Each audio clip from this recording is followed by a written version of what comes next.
Well, good afternoon, everyone, and thank you all for joining us on such an important announcement. I first want to acknowledge that we are gathered here today on the traditional territory of the signatories of Treaty 7, and also to acknowledge the Métis people of Alberta who share a deep connection with this land. I am joined today by several of our fantastic Alberta NDP candidates. We have Calgary Fish Creek candidate Rebecca Bouncel, Calgary West candidate Joan Chandizo, with Calgary Bow candidate Drew Farrell, Calgary Cross candidate Gurinder Gill, Calgary Northwest candidates Michael Lisboa Smith, Calgary Varsity candidate Luann Metz, Calgary Pegan candidate Dennis Ram, Calgary Falconridge candidate Parmeet Singh, and of course our leader Rachel Notley, who is going to make an exciting and critical announcement today. Downtown Calgary has seen its shares of ups and downs over time, but none so much in the recent memory have we been so pronounced and prolonged as the one is that the city is now currently facing. During the height of the pandemic, downtown office vacancy rates hit levels not seen since the Great Depression. And those vacancy rates remain the highest in the country to this day. At the same time, Calgary has the highest unemployment rate in the country among cities and less head offices than there were here 4 years ago. All of this has led to a lack of vibrancy in the downtown core and concerns about safety. That's why our caucus released a set of proposals last April to bring new energy to downtown Calgary and increase vibrancy. This included supporting the City of Calgary's downtown plan, as well as support for small businesses, events, and festivals. In addition, we proposed building more affordable housing units downtown and providing more support for mental health and addictions. Finally, our plan also focuses on economic diversification and establishing a downtown post-secondary campus. In December, Municipal Affairs Critic Joe Ceci sent a letter to the presidents of post-secondary schools, inviting them to consult and collaborate with us on potential downtown campus sites. After that, we have received lots of positive feedback from several schools and other post-secondary stakeholders. Projections show that there will be 60,000 new students entering post-secondary institutions by 2030. Including nearly 25,000 right here in Calgary. There was a desperate need to build more post-secondary spaces in order to accommodate for all of these future leaders. We can use the empty space downtown to create these spaces quickly for classrooms and student housing, while increasing vibrancy to the area and supporting economic growth. It just makes sense. And yet, somehow, the UCP is nowhere to be seen on this issue. They have severely underfunded post-secondary education across this province. And when it comes to downtown Calgary, they have provided nothing in this year's budget, something the CEO of Calgary's Chamber of Commerce called, I quote, an insult. Despite the challenges currently facing Calgary, it also presents an opportunity to build a better future for this city. But we just can't sit by and do nothing. If we do that, I fear that our future leaders will flee Alberta in search of better opportunities elsewhere. We need to act. And should we form government in May, more than that, I will turn it over now to Rachel Notley. Thank you. Thanks. Thank you. Well, thank you very much, David. And I want to thank you for your tireless advocacy and your work that's brought us to this announcement here today. And I also want to thank all of our fantastic candidates who were able to join us today. I so look forward to working with all of you to build a better future should Albertans choose to elect us to form the next government. You know, for generations, downtown Calgary has generated wealth and prosperity for the people of Alberta. But as David outlined, we've seen the downtown continue to struggle. From downturns in the price of oil to COVID, we've seen high vacancy rates and a lack of vibrancy in the area. And even as the economy recovers from the pandemic, we aren't seeing the jobs return as our economy undergoes structural changes. And that's why we released our own set of proposals to support downtown Calgary that are focused on economic diversification, converting empty space into other uses, including affordable housing, and improving safety in the downtown core. Now, this has been complemented by our proposals to provide affordable housing to 40,000 more Albertans. And just yesterday, we released our plan to reduce crime and improve safety by restoring municipal funding that was cut by the UCP and using those dollars to hire 300 more frontline partners who will work to integrate teams consisting of both police and critical support workers. We know that policing alone isn't enough. And therefore, we must take real steps to address poverty, mental health, and addictions. But we also need to bring more people downtown. And it's become abundantly clear that an incredible opportunity exists to do that through the establishment of a downtown post-secondary campus. This campus would support the creation of an innovation district that brings post-secondaries, entrepreneurs, startups, business incubators, and accelerators together to facilitate collaboration and innovation. Now, Calgary Economic Development recently released a report supporting the development of an innovation district in downtown Calgary, citing it actually as their #1 proposal on how to support innovation and diversify the economy. However, a key piece that's missing in achieving this is a downtown campus. In addition, the Calgary Chamber of Commerce released a paper last fall calling for a larger post-secondary presence in downtown Calgary in order to better attract and retain skilled workers. As David mentioned, research indicates that downtown post-secondary campuses can lead to far more startup companies, more inventions, and produce more licensing deals when compared with campuses that are located outside the downtown core. And former ATB chief economist Todd Hirsch, who provided us with his own report on how to manage the province's finances, has said that investing in education is one of the smartest things a government can do. And so, it's with all of this in mind that I'm so excited to announce today that the election platform that we put before Albertans next month will include a $200 million capital commitment towards the establishment of a downtown campus.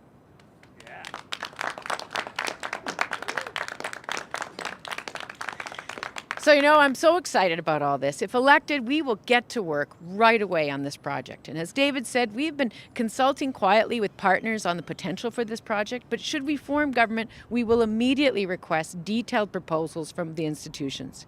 It's possible that one school would operate the entire campus or that several could collaborate to provide quality learning.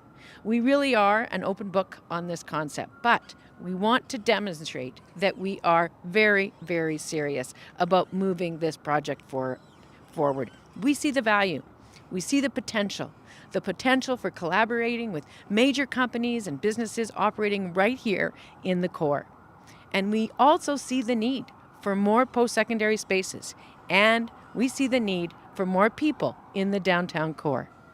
Part of the funding we're putting forward would also go towards the establishment of student housing for those who are attending the campus. As you know, we've already talked about repurposing vacant office towers, and this would be an extension of that work. A downtown campus will increase vibrancy and provide incredible career and innovation opportunities for students. And the research that we have done through our Alberta's Future project, where we first began discussing the concept of this campus, found that downtown campuses spur, on average, the creation of 71% more startups, project 80% more business licensing deals, and lead to 123% more inventions. So the work coming out of this campus will spur the creation of good-paying jobs and help us to build a resilient economy for generations to come. We will give our future leaders the skills they need to succeed. We will bring people together, because we know that's how we build a better future. So thank you very much, and I want to make it very clear that I'm happy to take any questions from the media and any follow-up questions. Thank you. Okay, we'll start with questions in person, then go to the line. There's a media mic over here for you. Whoever wants to ask first. Well, I can go first. Go for it. Yeah. Yes. Madam, good afternoon. I understand it's your birthday. Indeed it is. Happy birthday. All right. Thank you for your saying that you would take questions and follow-up questions. I'm going to take that as your affirmation of openness and transparency when you're dealing with the media. So I do have to ask, the Western Standard news site and our Edmonton reporter, being fully accredited members of the press gallery, why has your party cut us off from receiving the NDP press releases and media advisories? Well, sir, I very much appreciate the question, and I do appreciate you being here, and thank you very much for the birthday greetings. However, as much as we have in the past taken questions from your bosses, your institution, unfortunately, your publication recently has been engaging in very active homophobic, discriminatory, hateful editorial positioning as it relates to some of our caucus members. And until such time as that is retracted and an apology offered, we will not be answering questions. Happy to reconsider that issue should a retraction and apology be offered. But between now and then, I simply cannot engage in any sort of normalization of that kind of conversation. It is a breach of our human rights code, it's a breach of our charter, it's a breach of basic standards, and so I look forward to hearing from your editors in the future. Well, Thank Madam, you. Happy to take other questions. I must dispute your interpretation of our editorial policy. We're not homophobic, we're libertarian. But with all due respect, it's really not for politicians to say that we will talk to this people and not to those people, because are we not all fighting the same election, and are we not all in good standing with both the national and the provincial party? Your Saskatchewan wing of the NDP fields all our questions and sends us their advisories. Why won't you do the same? So I'm happy to take other questions from folks. Okay, we'll on to the next question. Hi there, Darren Krause with Livewire Calgary. The City of Calgary has wanted the post-secondary funding, so that, I mean, from that perspective, it's good news, but they've also wanted matching funds for downtown conversions. And I'm wondering, does the NDP have any plans to match that? Because to this point, the province hasn't stepped forward with that money.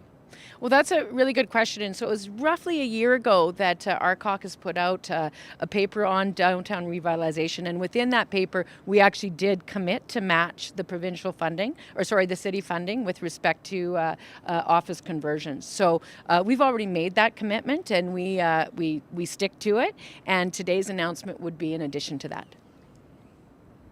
So the province currently, they want a plan put forward. Is this just money that you're going to actively pursue post-secondary, or are you going to require a plan from post-secondary, from the City of Calgary, to put post-secondary here in the downtown? Absolutely. Like that's why I was saying today, we've been in quiet conversations with the leaders in the post-secondary sector, as well as with the city, and as well as with the private sector. And this could look different, and so in depending on the model that we adopt. So we're announcing the funding commitment now, so that people understand that we're serious. And should we get elected, we will immediately convene folks to start planning this and to look at what model would work best to get the greatest benefit in terms of supporting the need for more post-secondary seats, because we know there's such a shortage, for supporting the development of an innovation hub here in downtown Calgary, and for, of course, supporting the ultimate object of just getting more human beings downtown in Calgary. Rick Bell, Calgary Sun. Right after your party put out its announcement on public safety, there was a response from the governing party. And I had to bring it because it's got a lot of big words in a very short space. For years, the NDP have been advocating to defund the police, insulting law enforcement with hateful comments, championing extreme leftist policies that would flood our streets with taxpayer-funded drugs. This is what the NDP truly supports. How do you react when you read that characterization of the NDP and your position on the issue? Well, to draw from the Premier's predecessor, I think a few people in the Premier's office are a touch over-caffeinated right now. But that being said, let me say that the Premier is on tape interfering with the administration of justice to help someone who is charged with a number of actions, including inciting violence against police. So if there is anybody with a credibility problem when it comes to fighting crime, I would suggest it's actually the Premier. What I would also say is that today or yesterday, I was pleased. We had one of my justice critic, who I have great faith in, who does a great job, announced our plan for considerable extra funding, both for police as well as frontline care providers, and that's something that aligns with what we've stood for and supported within our caucus all along. And it's also something that comes from conversations we've had with law enforcement folks, frontline care providers, community stakeholders, and it's what we think is the most sort of comprehensive approach to trying to create more safety, particularly in our urban cores. And supplementary, wow, this is still unique, is how do you distinguish you're adding police officers, et cetera, and they're saying they're doing the same to some degree. So how do you distinguish what you're doing and what they're proposing to do? So you put them next to each other. Well, I guess there would be about two things. First of all, what they are doing is restoring the cuts they made. So we wouldn't have initially made those cuts. And so I guess to some degree one has to question whether they'll go through with it and whether they'd maintain that funding given their record on these things. Secondly, we're very clear. We've set aside the exact amount of money. It's more money than what they're talking about. And we're also very focused on pairing those officers with the frontline care providers that officers themselves tell us are needed to provide the kind of prevention as well as enforcement work that we need in many of our communities to reduce and prevent crime. Okay, thank you. Hi, Bill Graveland from Canadian Press. I'd like to ask a few questions about the Tariq Khan from the multiculturalism. When did you find out about it, and what are your thoughts first? Well, I just heard about that this morning, and I'm very shocked, really, that the Premier's office would be so tone deaf to put somebody who is in charge of promoting multiculturalism, inclusivity, diversity, someone who has been actively promoting division, racism, and anti-Semitism. So the question becomes, did they do it intentionally, or are they just that incompetent? I'm not sure. And I realize they will only give one answer, but they should give that one answer very, very quickly to Albertans, because right now the signal is that they are actually hostile to the values that support multiculturalism. Do you find it odd, though, that they did their due diligence during the last election campaign and banned him from running, and then they appoint him to a board? Yeah, no, I find it disturbing. It goes beyond odd. As I say, it's either demonstrative of next level incompetence from the Premier's office, and so you would expect to see a statement and apology today, or it's demonstrative of a genuine desire to divide and discriminate and promote racism. Thank you. Hi, Jordan with CTV News. You made reference to it at the end of your statement, but what do you make of the Premier's new policy on one question, no follow-up from journalists now as we head into an election time? Well, I think that it is absolutely incumbent upon anybody who is seeking the support of voters across the province to make themselves available and accountable to mainstream accredited journalists. It is a fundamental part of our democratic system, and what we see is a Premier who's hiding. and showing the exact opposite of accountability and transparency. And so as a result, I think that the Premier needs to either change her position or, just admit that she's not up for the job. I think you said it in there, mainstream accredited. How appropriate do you think it is, whether it's the Premier or yourself and your party, to choose which journalists can take questions?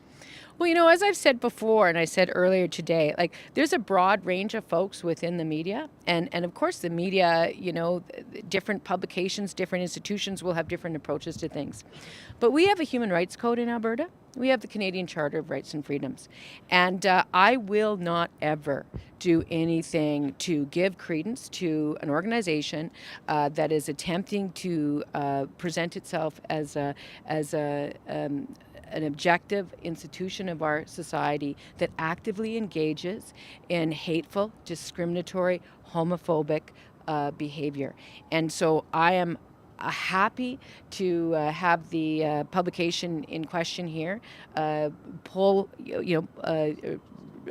apologize and retract what they've done and to re-engage, even though we know that they tend to come from a certain part of the spectrum. That's fine. Difference in opinion is fine. But hateful, discriminatory promotion is not. Okay, we'll go to questions on the line. First question goes to Audrey Nouveau.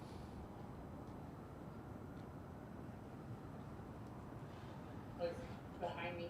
I want to have clarity on which universities you're trying to attract, because there is already a downtown campus for the University of Calgary. So I want to be clear if you're trying to attract a university from outside the province.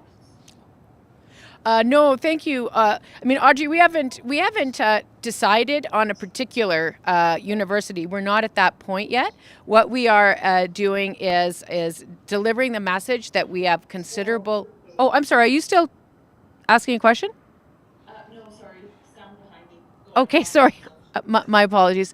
So we're making this announcement to make it clear that we are making significant funds available and that we are serious about sitting down at the table and mapping out a plan for establishing a campus, a bigger campus down here in downtown Calgary. Now, whether it involves expanding existing campuses, whether it is another campus that doesn't exist down here now, whether it's the collaboration of multiple campuses. Those are all options that we are keen to sit down and get to the table with folks on.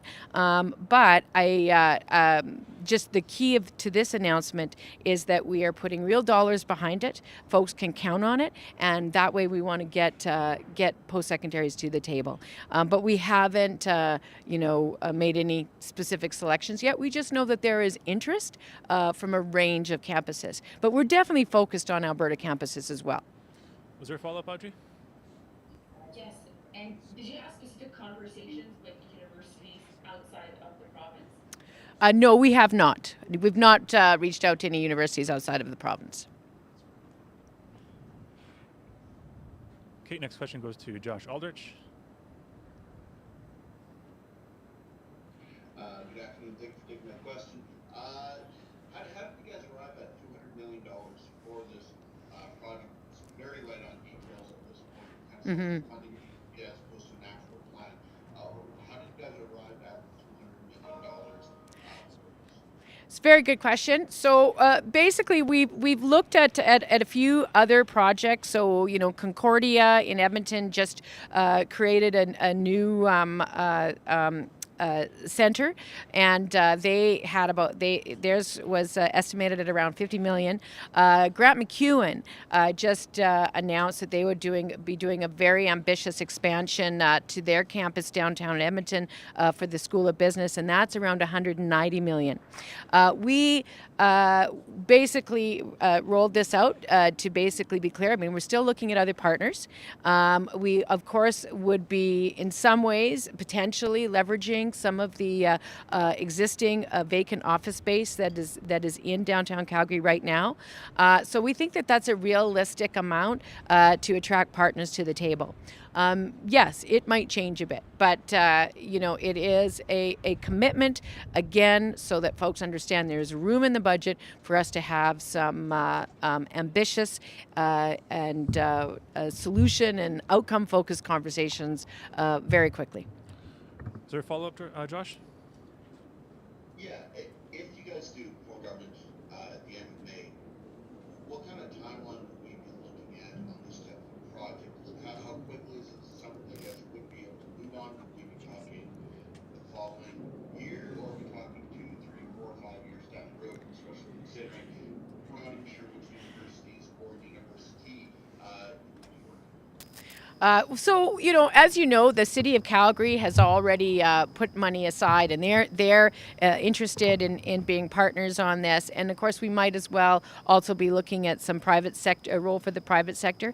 But what you would see from us within the first few months of our government is that we would be convening a task force to do some planning very, very quickly. And I would certainly like to see, the partners established within 3 to 6 months, so that we could then move forward on the planning. And depending on the degree to which we're using pre-existing office space, you could potentially see work commencing in the following year. Okay, next question goes to Dean Bennett. Hi, Rachel. I hope you can hear me. Sure can. So I want to go back to this new policy on questions. So the Premier, of course, disagrees with you. She's answering questions. She answers single questions, and she's answering more of them.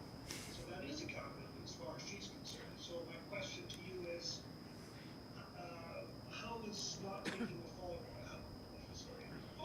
Why did it matter? Why did it matter in terms of accountability? No. Well, first of all, the Premier's reasoning is entirely illogical. The way to answer more questions is to take more questions. And so if that takes a bit longer because there's more folks that show up from the media than is normally the case, well, then so be it. It's an election campaign, and that's what people would expect. And obviously you need a second question because sometimes questions aren't answered fully. Sometimes additional questions arise. Sometimes it's a complicated issue that naturally require 2 questions. Sometimes you need more than 2 questions, quite honestly. I know you've never done that, Dean, but it's been known to happen. So listen, I think this is part of a long-standing effort and a growing effort on the part of this Premier to shield herself from accountability and transparency. And to do that in the few weeks leading up to election, one can only imagine how much worse it would get after the election.